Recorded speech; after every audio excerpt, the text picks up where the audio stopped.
Hi, my name is Grace. Welcome to my channel. I made a deal with myself that I was going to film a reading kind of vlog. I watch a lot of reading vlogs on here. When I'm doing my makeup in the morning, there's so many creators and I love watching what they're reading almost as they're reading it. I never really knew how to make that kind of content. I'm going to give it a go. I'm going to give it a bit of a bash and I'm going to make the effort over the next week to film every single time I have finished a book and actually give like my fresh thoughts and feelings on it. I can't film whilst I'm reading a book because I have 3 kids, 3 dogs, 2 cats, a crazy wife and a lot going on in my life, so that's never really an option for me. However, I can film just after finishing to give a bit of an upfront honest review of it, because sometimes I feel like when I'm reviewing books I leave it a little bit too long and then I almost need to like self recap on it. So stick with me, let's go through. I actually finished a book last night, so I'm just going to go pretty much straight in with this one, and then the book I'm reading at the moment is a little novella, so chances are that will be finished very, very quickly too. But buckle up and enjoy. So last night I finished The House of Hunger by Alexis Henderson. Now I'm going to try and do all of these completely spoiler free and not give you too much more information than what you're going to read on the back or on the inner flaps. But essentially we follow Marion, who lives a life of absolute poverty. Like her life is actually really quite devastating, and I can't work out actually what period this is set in. I couldn't figure out if it's slightly dystopian or if it was kind of a little bit historical fiction based. But Marion almost, it feels like she's in like a Victoria kind of era, and she applies for a job as a blood maid to get her out of the slums. Now, when I first picked this up, I thought that it was almost going to be quite like vampire-ish. So I knew it was Sapphic. I love that. And Sapphic vampires, just they tickle something inside me, okay? I like a Sapphic vampire. But this isn't, it's got the feel of a vampire, but it's not a vampire story. So essentially a blood maid is somebody who bleeds and drains their blood to give to somebody that is like of the higher echelon of society, and that person, their kind of mistress or their master, normally has some kind of illness that means that they need that blood to replenish and get better. So she joins a house that is run by Lisavet, Countess Lisavet, who is a very mysterious character, almost comes across quite attractive. The blood maids are all known to be beautiful, beautiful humans. And Marion joins alongside, there's another 4 girls there, and bit by bit girls go missing and things don't add up. And Marion almost has like this life or death situation. Quite literally, she's being kind of drained of her life, and all of the girls are. This book, I loved it. From page 1, it was riveting, it was mysterious, it was dark. There's such a gothic tone running throughout it. I started this, I think I read this in 2 days. And I could have probably read this in 1 if I'd had like a straight day running right through. There were some loose ends in there, but I actually got to the end of the book and I appreciated the fact that Alexis had left loose ends, because it enabled me as the reader to tie them up, and I do quite appreciate that. I know not everybody is a fan of the loose end kind of structure of a book, but I did really quite like it. Overall, it was brutal, it was full of debauchery, it was so dark in places, and I couldn't figure out who I wanted to win. I couldn't figure out if I loved Lisavet or if I loathed her. I couldn't figure out necessarily where the story was going to go. And the ending felt quite open-ended as well. I could definitely see scope for a second book here. But I really, really, really enjoyed it. It's almost like a bloody lesbian fever dream. It was so outrageously gruesome in parts. Like the level of blood, there's blood mentioned on nearly every single page. If you're squeamish to blood, this probably isn't one for you. But overall it did kind of win my heart, especially at this time of year. We're coming into those colder months, it's September. I wanted something that is a little bit deeper. I'm kind of coming through my like holiday sunshine romances, and I want something that's a bit gnarly, and this was just a really nice introduction to it. It's not a book that I've really seen nor heard of before, and I question why, because it is so good.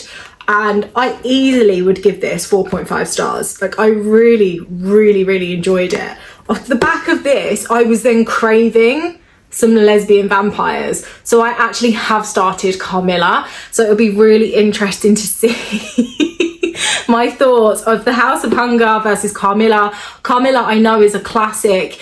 It is true old school. Carmilla is what inspired Dracula in the very first place. So I'm definitely, there's a mood at the moment. There is a mood going on here with my reading. But House of Hunger, I really, really, really enjoyed. It was so beautifully put together, so beautifully written. It didn't feel pretentious. It felt accessible and was just a really nice, quick, snappish, fast-paced read. So this was 100% a winner for me, and it has started my week off so strong. Welcome back, gang. Okay, Carmilla. Now I'm on I think this is day 3 since I started this book, and I've not finished it. Now I raced through like the first maybe like 40%. It's a novella, it's tiny, and then all of a sudden I just hit this wall with it. I always feel so bad for saying this about like a classic old book, because I think this was written like the 1800s. I'm going to check actually, give me a second. Carmilla was originally serialised in the magazine The Dark Blue between 1871 and 1872. So this is very, very old writing. Although it doesn't actually read so much as old writing, there's notes of it there. But my problem with it is it's so slow burn. Like, I struggle with a slow burn anyway, but this is like slow burn to the next level, especially with a novella. I've never had a novella that's taken me this long and this much effort to try and get through, which is really, really frustrating. I've only got that chunk left, which is what, 20 pages, and I have no desire to finish it. I probably will, but I'm not going to force myself. So in the meantime, I started another book, and in my brain I'm like, just finish it when you want. I am kind of gutted because I enjoyed the first part, but then I just found it so draining and so boring. I feel so bad for saying that, but I did. So I then decided, at the moment, I really, really want to delve into fantasy. I don't know if it's because the weather's a bit colder. I don't know if it's because I've had my like share of thrillers. I started off being like this thriller addict. Then I read a lot of like literary fiction in general anyway. And through the summer, I moved over to romance a little bit.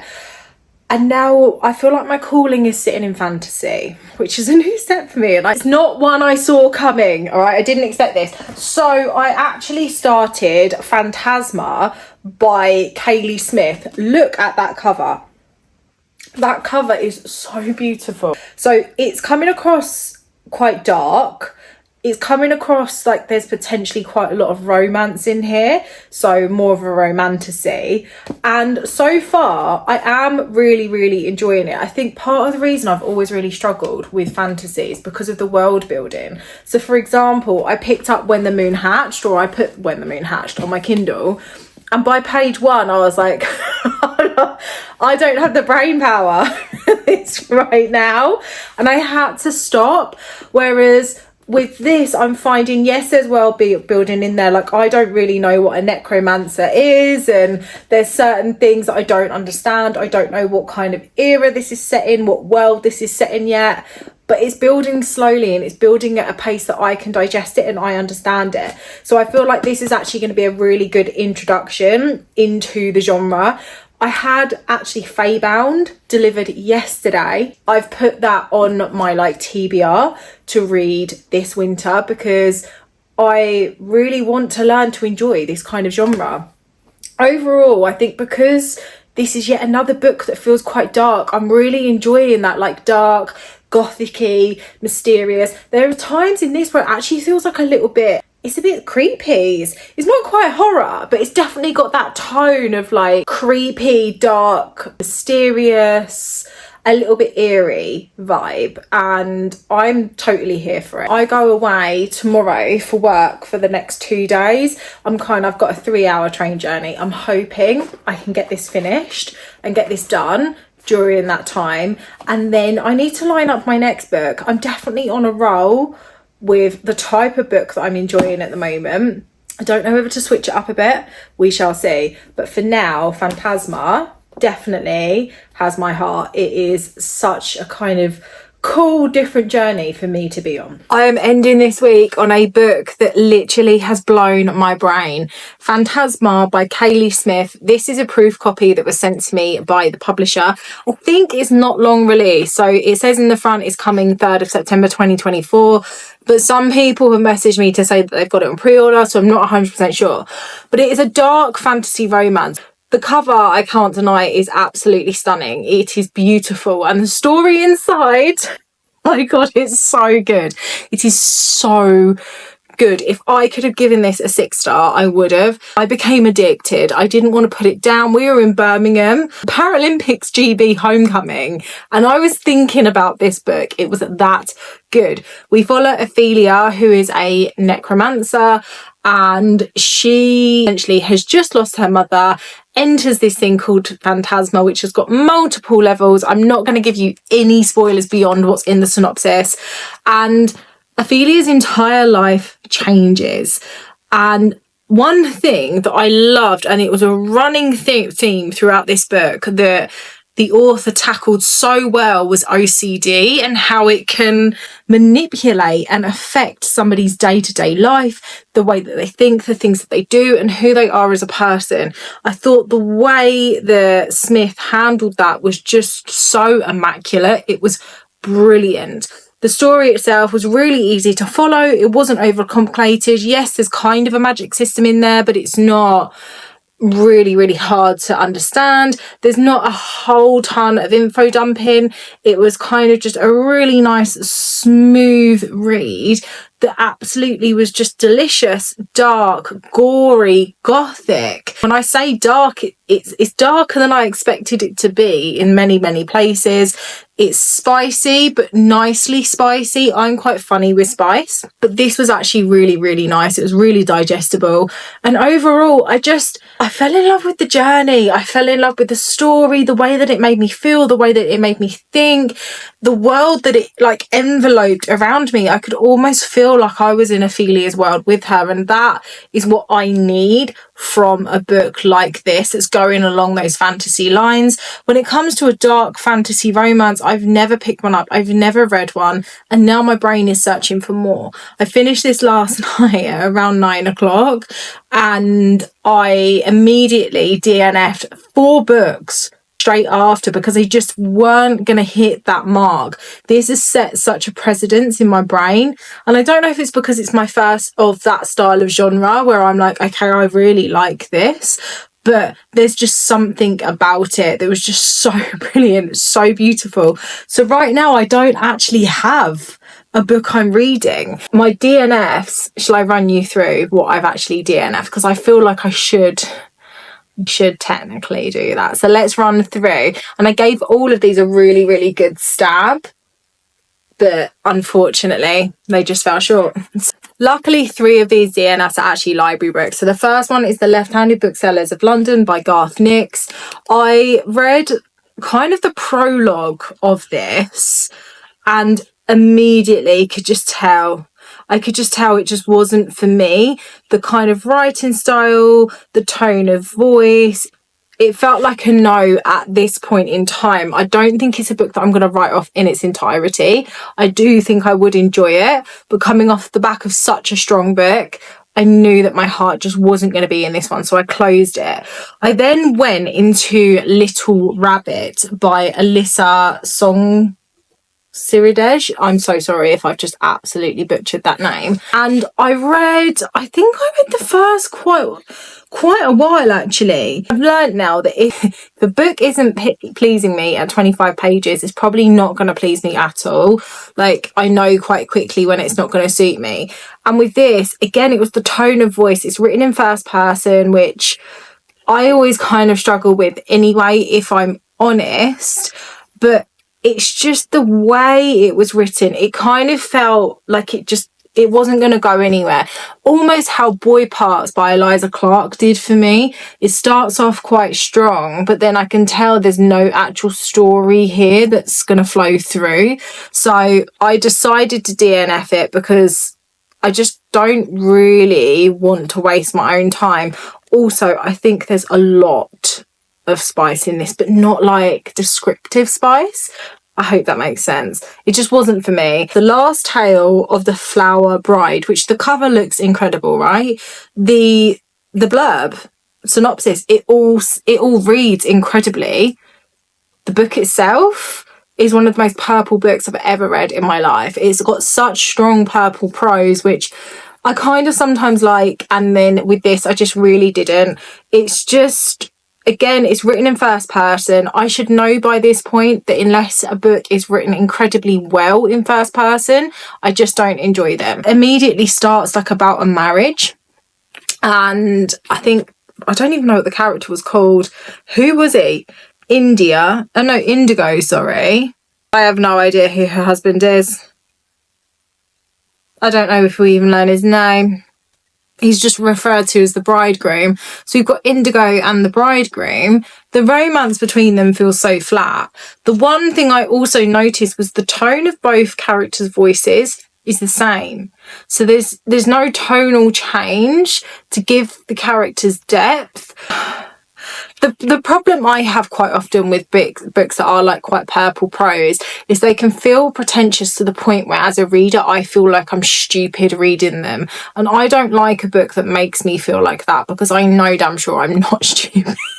Where did I get? I got to chapter 4, page 29, and I was like, no, I know this is not going to be for me. And funny enough as well, I did actually then go to Goodreads, which I don't do very often, and I read through, and this is such a Marmite of a book. You've either got like 5-star reviews or 1 stars.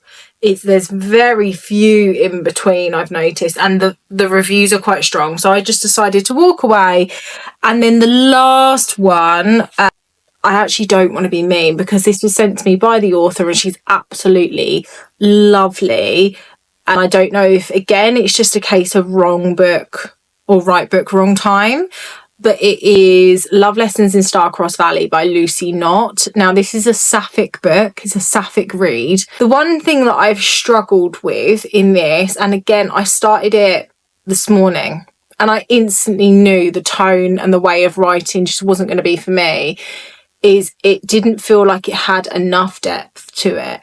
I really struggled to kind of strike up a bond with any of the characters, and I think early on that's quite important. I think it's really important to want to like leech more from the characters and learn more from them, and I just didn't feel that. And then also the style of writing with that particular book, I just didn't know if it was going to be for me.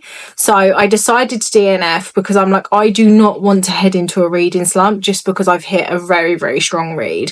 So I don't actually know what I'm going to do. I'm for once, I am a little bit stuck on what I'm going to pick up exactly. I don't know whether to go back into another kind of fantasy type book. I have got When the Moon Hatched sitting here and I'm scared of it. I'm definitely intimidated by it. Or I've got Feybound or Legends and Lattes, but there's something in my brain that's telling me to save Legends and Lattes for October. That's my reading for this week. I hope you've enjoyed this style of video that just gives you a little bit of insight into how my brain's working between books, what I'm picking up, my processes for kind of choosing books, even though I don't feel like I've covered that much. But it's just a little bit of different content for me, a little bit kind of more behind the scenes and in depth than what I can offer on Book Talk especially. I'm literally looking at my shelves like, Grace, what are you going to read now? What are you going... I think I'm going to go with a fantasy. I'm really leaning into fantasy at the moment, and I don't know why. This is a whole new thing for me. It's either going to be fantasy or it's going to be quite dark. Part of me wants to try The Left-Handed Booksellers of London again, but I just genuinely don't feel like I'm going to get on with that book at this moment in time. I still haven't finished Carmilla either. I've got about 20 pages left, but I'm that bored of it that I'm probably just going to skim read them and then call it a day. So there we are. I will see you next week for next week's video. Thank you for being here. As always, like, comment, subscribe, engage, do all the things. You know what to do on this platform. And I will see you real soon. If there's any particular kind of content that you guys do want to see from me on here, please let me know. Please drop a comment. Let me know what you'd love to see, and I will try and put it